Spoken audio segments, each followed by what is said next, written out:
አይሻ ረዲየላሁ ዐንሃ ስለ ልብስ አለባበስ ላመጣን። ባሏ ማን ናቸው? ነቢዩ ሰለላሁ ዐለይሂ ወሰለም። አንድ አባቷ ማን ነው? አቡበክር።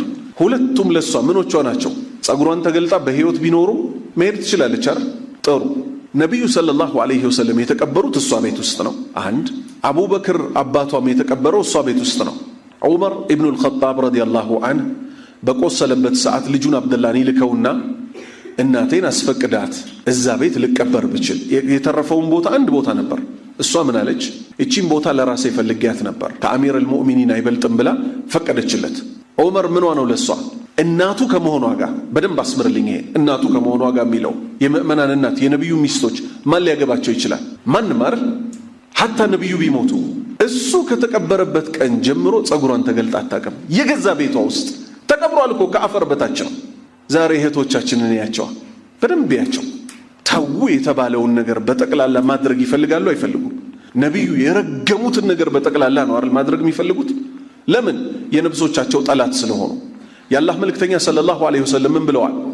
ሴት ልጅ ጸጉሯን እንደ ሻኛ እንደ ግመል ሻኛ እንዳታደርግ ታዟል አይደል? ዛሬ ካሉት እህቶቻችን 70% የሚሆኑት በጠቅላላ ደግሞ የሀበሻ ጸጉር እኮ ይታወቃል። የስልጤ ይሁን የጉራጌ ይሁን የአማራ ይሁን የኦሮሞ ይሁን የሀበሻ ሴት ጸጉር ይታወቃል አይታወቅም? የሌላቸውን ጸጉር እዚህ ጋር ማጎፈሪያ የሚባል አለ። በነብዩ ለመረገም ማለት ነው። በግድ ተረግመን ካልወጣም ብለው እዚህ ውስጥ ማጎፈሪያ ያስገባሉ። ይሄ ሁሉ ሴት ሻኛ አውጥቶ መስሎሃል? ነብዩ የረገሙትን የነብሳቸው ጠላት ስለሆኑ ጥፍር አታስቀጥሉ አይደለም አታስቀጥሉ። ነብዩ የከለከሉት እኮ ሰለላሁ ዐለይሂ ወሰለም ከ40 ቀን በላይ ጥፍር እንዳያድግ ነው አይደል ያሉት? ዛሬስ ያሳድጉታል። ጫፍ ጫፉ ይሞረድና እላዩ ላይ ሌላ ይሰካል። ጥሩ ጥፍሯ ያደገባት ሴት ዕቃ ታጥባለች? መልሱልኝ። ይሄ ጥፍር ያስቀጠለች ሴት ዕቃ ታጥባለች? ሴቶች ከመጋረጃው ጀርባ አላችሁ አይደል? እንጀራ ትጋግራለች፣ አልጋ ታነጥፋለች፣ ይወድቅባታል ተፈናቅሎ። ስለዚህ ምን ልታረግ ነው?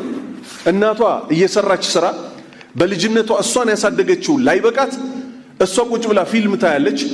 መስታወት ላይ ቆማ ጥፍሯን ቅንድቧን ምናምኗን ትሞነጫጨራለች። በዚህ እድሜዋ እናቷ ሰርታ ታበላታለች።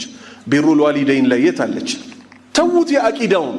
የአቂዳማ ሁሌ የምናወራው ወንድ ልጅ ያሳጠር ሱሪውን፣ ሴት ልጅ ምትለብሰው ጭራሽ አንድ ስንዝር በመሬት ላይ ይለቀቅ ነው አይደል የተባለው?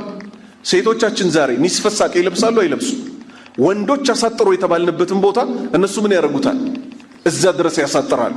ደግሞ የኢትዮጵያዊ እግር ይታወቅ የለ? አሁንም ኢትዮጵያዊ ብዬ ገደልኳቸው። የኢትዮጵያዊ ሴት እግር ይታወቃል ምን እንደሆነ። ማታ ቫዝሊኗን ድብን አርጋ ቀን ለምታሳየው እግሯ ማለት ነው። በፌስታሉ አርጋ ካልሲ ለብሳ አግብታ እኮ ይሄን ፐርፎርማንስ እኮ አታደርገው ወንድ ለመፈተን። ከዛ በኒስፈሳቅ ሆና ጥብቅ ያለ ቀሚስ ለብሳ እሱ ላይ ደግሞ ቀሚሱ ተጣብቆ አልበቃትም።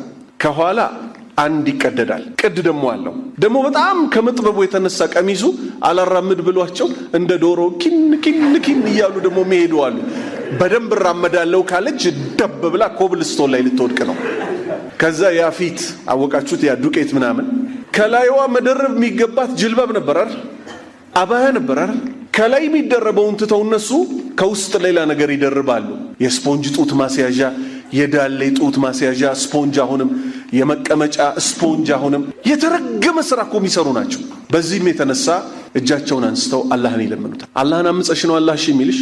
አለባበስሽ ሐራም፣ ሐረካሽ ሐራም። ካትወክ የሚሉት አለ ከተማው ላይ የሚሄዱት ካትወክ። ድመት ስትሄድ አይታችኋታል? ወደ አንድ ጎን ከዛ ወደ ሌላ ጎን ነው አይደል? ይሄን ለኛ ሊያሳዩን ይወጣሉ።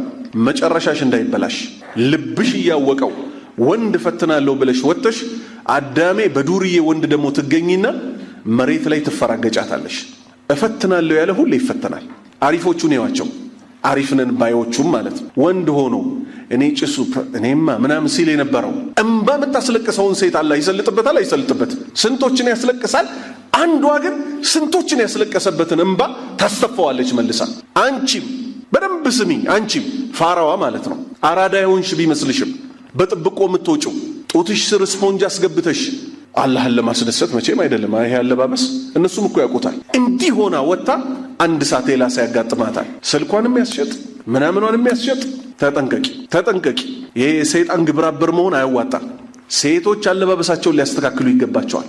አይሻ ለልጇ ለማን ለዑመር እናቱ ናት እኮ አይደል? አፈር ውስጥ ገብቶ ጸጉሯን ትሸፈናለች።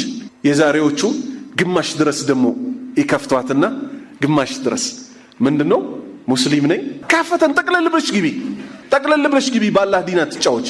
ቀና ብለ ጺማም ሆነ ካያሃት መለስ ታደርገዋለች። ጺማም ካልሆንክስ ምንም አይመስላትም። እታች ሸሚዟም እንደዛ ሊሆን ይችላል። እኛ አላህን ከፈራን ልካቸው ልንነግራቸው ይገባል። ምንድነው የሰራሽ? በዚህ ስራሽ ወደ አላህ ልትቃረቢ ነው? ሌላ ወሬ አላወራሽም። ራስሽን ፈትሺ ብለ ጥላት ሂድ።